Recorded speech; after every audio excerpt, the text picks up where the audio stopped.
Всем привет, с вами Дэн. На складе BestWatch набрал много интересных часов. И вот сегодня специально такой видос про японские новинки. И давайте начнем с Orient. У них очень интересная, прям целая линейка вышла. И вот про нее как раз таки хочется обязательно поговорить. Значит, две коробочки и вот две модели, которые я хочу показать. Сейчас распакую и будем продолжать. Итак, Orient Stretta — это специальная линейка, которая запущена Orient к 75-летию марки. В таком компактном достаточно размере, 38,5 мм диаметр, высота 11,2, от ушка до ушка 45,5. Ну, то есть размер максимально универсальный. Сразу хочется приложить к запястью.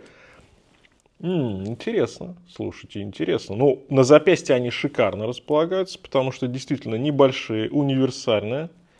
И здесь, знаете, что вот меня заинтересовало? Ну, во-первых, это такая нехарактерная стилистика для Orient, когда очень широкие стрелки, крупные такие метки. Я бы назвал их, конечно, универсальными. Это вполне себе повседневная модель.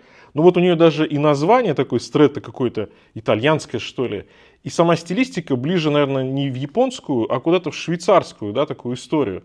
И это интересно. То есть здесь перекликается нечто и современное с одной стороны, и с другой стороны отчетливо видна вот эта стилистика 60-х, где-то так, да, вот что-то вот прям здесь. Особенно версия с коричневым ремешком и такая вот биколорная, потому что здесь рант такой позолоченный, основная часть идет стальная. Очень интересно получилось. И еще и такой коричневый, темно-коричневый, при этом зеркальный циферблат с яркими полированными метками. Ой, это прям пушечка. Они даже куда-то ближе к Orient Star, как мне кажется, по визуализации, по вот внешнему такому эффекту. Ну, не зря эта линейка запущена именно к 75-летию. Значит, по механизму здесь F6722, шикарный калибр, запас хода около 40 часов, стоп-секунды есть, автоподзавод есть. И водозащита 50 метров у этих часов, то есть под дождь попасть, в душ сходить можно. Сапфировое стекло, оно слегка возвышается над корпусом, там на долю миллиметра, и при этом плоское, так что меньше бликов будет, меньше высота. Ну и, значит, другая версия, синяя, максимально универсальная, да еще и на браслете идет. Густой такой глубокий темный синий цвет, который переливается от прям практически черного, иногда до такого достаточно оптимистично яркого синего. Прикольно, мне нравится, очень интересно. Вот в синем варианте это прям такой повседнев универсал, особенно на браслете. И здесь такие более яркие, что ли, может как раз более вот такие 75-летия, все-таки, да, более праздничная модель. Но при этом, как мне кажется, и одна, и другая универсальная. Может, это просто в каком-то плане по дизайну необычная, я имею в виду цветовую гамму, да, но все-таки коричневое, золото, да, вот такое все. А здесь синий. Синий самый популярный цвет циферблата, так что не мудрено, что у Orient есть такой вариант. И, наверное, именно вот здесь такая нотки спортивности, если хотите, которые заключаются в данном случае в таких мощных, крупных, очень мужественных стрелках и метках. Они здесь вот прям хорошо, отчетливо видны. Ну и браслет. Здесь браслет пригодится. Всегда можно поставить ремешок, который вы хотите. Поэтому я в базе бы рекомендовал брать браслет. Ну что, браслет неплох. Браслет неплох, достаточно хорошее звенья. Приятный, нигде ничего не режет, остроты нет. Можно немножко поднастроить под себя. В основном сатинированные, есть небольшие такие зеркальные здесь моментики на центральном звене. Красиво, красиво сделан цифр, очень мне нравится. Сейчас более детально, конечно же, посмотрим. На браслете 124 грамма, ну, кстати, вполне себе немного. И на ремешке для контраста 64,5. Корпус с достаточно мягкими обводами, зеркальная полировка по боковой части, на ребре здесь, и вот сверху ушек есть небольшое сатинирование. Вот они, зеркальные меточки, ярко, сочненько. Минимализм по циферблату в том плане, что есть только логотип, никаких лишних надписей нет. Мне нравится такой вариант. Свобода чувствуется по циферу. Немножечко, наверное, антиблика не хватает. Есть окошко даты для фанатов даты. Ну и прозрачная задняя крышка для фанатов прозрачной задней крышки. Есть система быстрой замены по ремешку. Ремешок неплохой. Мне нравится, что в базе сделали вот яркий такой блестящий циферблат. В базе сделали как раз в противовес ему спокойный, очень такой коричневый ремешок, кстати, приятного качества, очень хороший ремешок. Вот на первые там месяцы точно вам подойдет, будет неплохо. Обязательно напишите в комментариях, как вам эта линейка, как вам эта модель. Лично я, когда увидел ее первый раз на рендерах, я подумал, что мне нравится. Здесь необычно. Вот и стрелки, и метки, вот это сочетание и с корпусом. Понравилось, понравилось. Хорошо, что они ее сразу оставили в своем портфеле. То есть эта линейка на постоянной основе будет выпускаться, не какие-то там лимитки, а именно вот такой ориент на постоянке. По-моему, очень приятная такая хорошая, качественная и универсальная модель. Ну что же, думали, что в честь 75-летия Orient не будет лимиток? Будут. Ice Blue, Orient Maka, 3 версии, все с таким небесным циферблатом, дайверы. Ой, прелесть, распаковывай и говорим про них. Ух, какие красавцы, да, вот прям трое лежат и прям напрашиваются, да, в коллекции все три, потому что 75 лет Orient, и здесь вот на этих часах сразу понятно, что это именно вот лимитки и именно четко к 75-летию, потому что вот обратите внимание, ну помимо того, что везде голубые такие небесные циферблаты, есть еще и логотип вот определенным таким шрифтом, как будто от руки написанным, на всех этих трех моделях сразу видно, а на задних крышках, естественно, указано вот, что 75 лет Orient. И сразу понятно, да, лимитка, вот прям по циферблату. То есть есть лимитированные модели, а вначале я вам показал именно новую линейку, которая такая более сдержанная в плане визуализации логотипа. Значит, здесь прям три разные модели. Давайте начнем, наверное, вот с этой. Вообще все три модели это Orient, Maka, Komatsu и Ice Blue лимитированная коллекция. Да? Наверное, самая классическая версия у нас дайвер с датой и безель с стальной вставкой. Самый сдержанный. Ну, понятно, это, естественно, дайверская стилистика, но здесь вот в центре идет именно циферблат. Я люблю такие безели, это прям вот мое. В последние годы люблю не какие-то вставки, да, цветные, а именно вот со сталью. Тогда он мощнее, более брутальным, что ли, воспринимается. Здесь корпус 40 мм, только дата есть, да? Механизм F6722, автоподзавод, 200 метров водозащита и 6000 таких штук лимитка. Кстати, по поводу цен оставлю все ссылки на сайт BestWatch, потому что вдруг что-то поменяется с момента записи ролика, пока он выйдет, да, и поэтому, чтобы вас не путать, все по ссылкам будет. Короче, самая классика, и эти часы самые небольшие в этой коллекции. Но при этом, слушайте, 40 мм для дайвера вполне себе универсально. Вот на моем запястье, кстати, отличная посадка. Ой, какой красивый циферблат, да, и вот тут такой гильеше у него сделано лучистое. Винтажные ноточки есть, но при этом вполне себе современный дайвер. И размеры современные. Корпус Oyster стилистики. Да, стекло здесь сапфир, кстати говоря. Ну вот очень интересно получается, да, вот цвет, текстура и шрифты. И прям вот необычные часы уже. Очень интересно, шикарно, мне нравится прям, класс. Здесь в этой модели, значит, уже покрупнее корпус, 41,8, ну на 2 мм, да, больше. Механизм такой же, тоже сапфир, тоже заводная головка завинчивается, 200 метров водозащиты и тоже лимитка 6000 штук. Плюс есть день недели, который многие любят и которым славится обычно Orient Maka. Тоже такая же там текстурочка на циферблате, чуть-чуть по-другому метки. Метки везде такие объемные, достаточно высокие. И вот оттенок, который они голубой подобрали, он, знаете, он именно вот приятный. Он такой достаточно глубокий, при этом легкий, при этом вот и небеса, да, и может быть прозрачное море где-нибудь в Карибах. Классический безель, здесь уже как раз таки алюминиевая вставка, она такая более темная, более синяя, более классическая, ну, кстати, хорошо перекликается с основным цветом циферблата. Задняя крышка тоже глухая, здесь тоже у нас 75 лет Orient. Ну и классика. Для Мака прям классика безеля, вот прям чувствуется, и даже на звук чувствуется, что здесь Orient.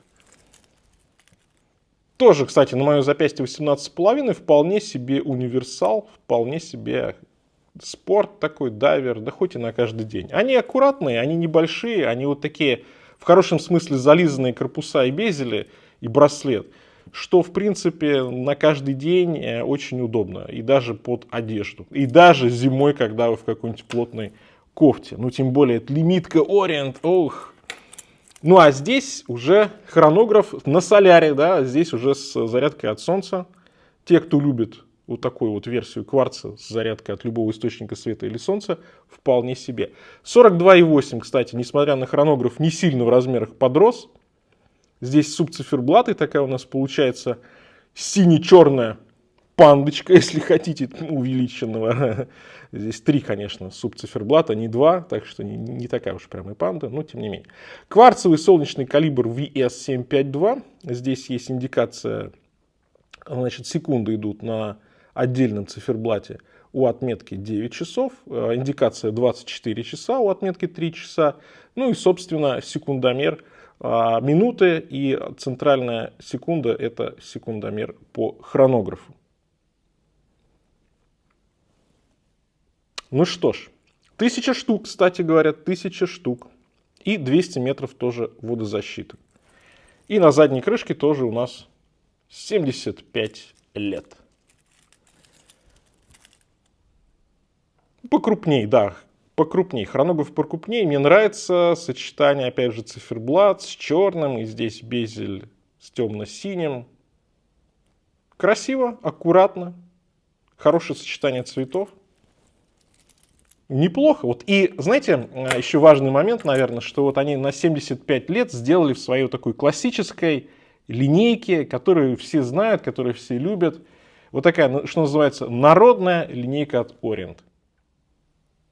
Как же мы с вами без Citizen? Правильно, никак. Tsuyosa здесь в версии с очень симпатичным циферблатом. Синий градиент такой и с такими желтыми метками в стиле Old Radium. Вот эта красотулечка-то, еще и циклопчика налепили.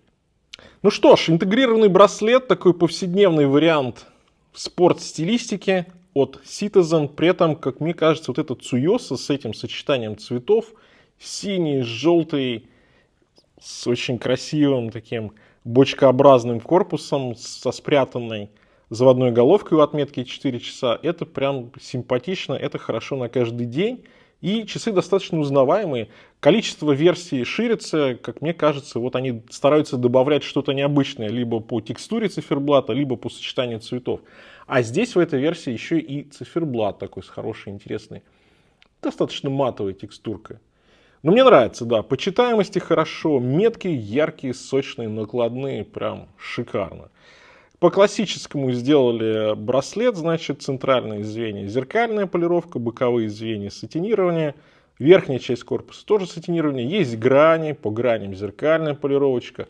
Аккуратненько, симпатичненько, задняя крышка прозрачная, и тут можно рассмотреть калибр Citizen 8210, запас хода около 40 часов, ну, классика японской механики.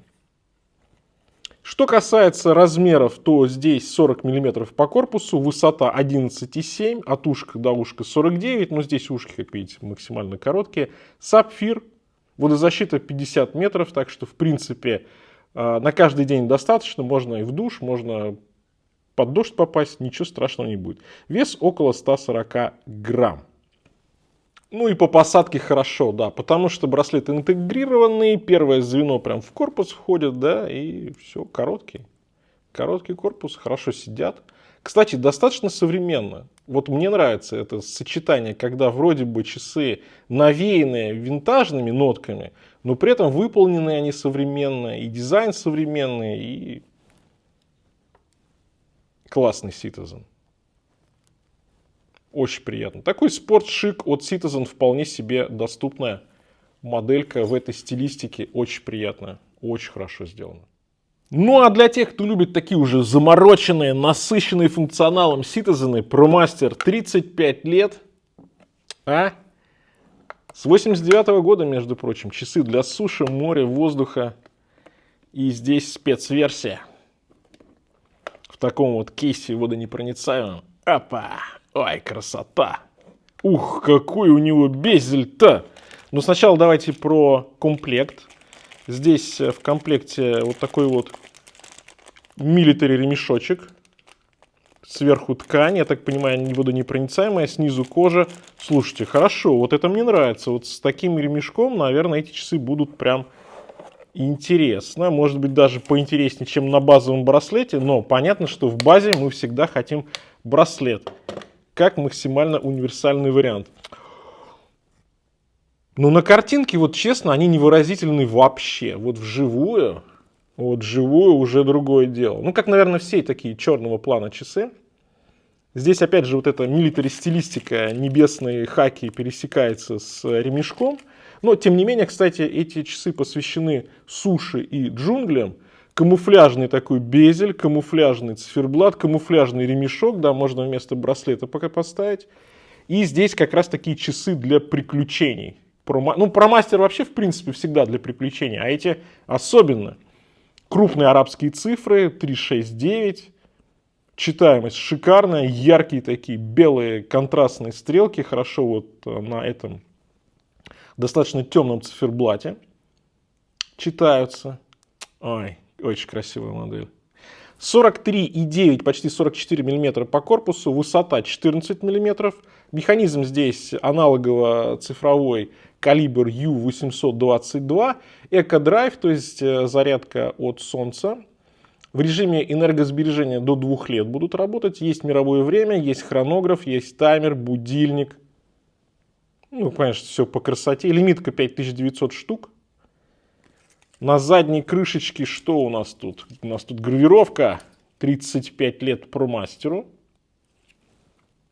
Ну, такая характерная, простая гравировка, но модель-то для дела, а не для красоты, правильно.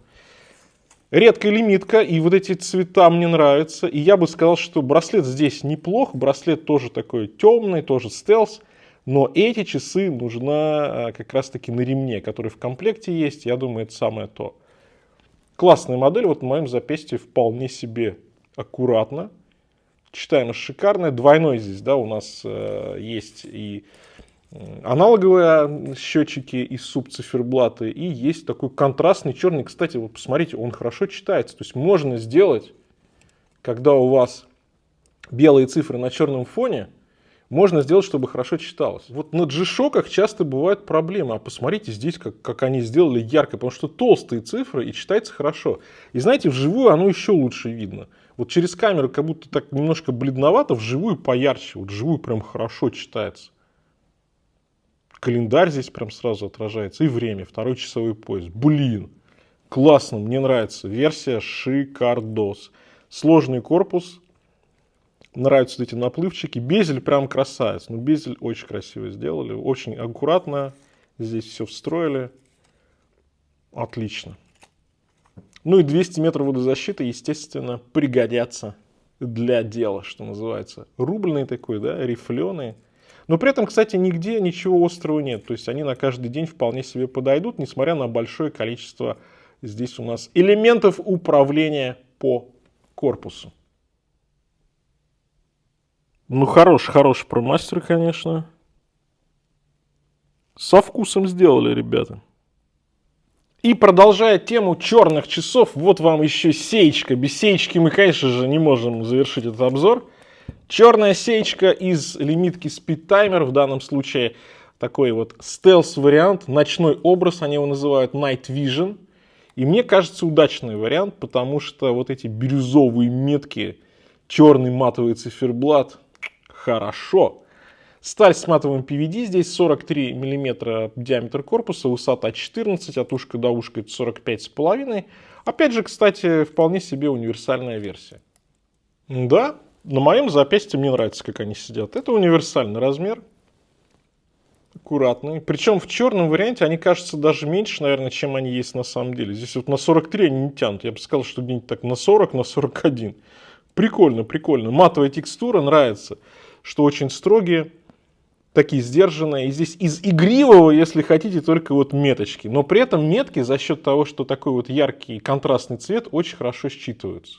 Вот посмотрите, для примера, на субциферблатах таких меток нет. Здесь они специально сделаны максимально темными. Они покрыты серой такой люминофором.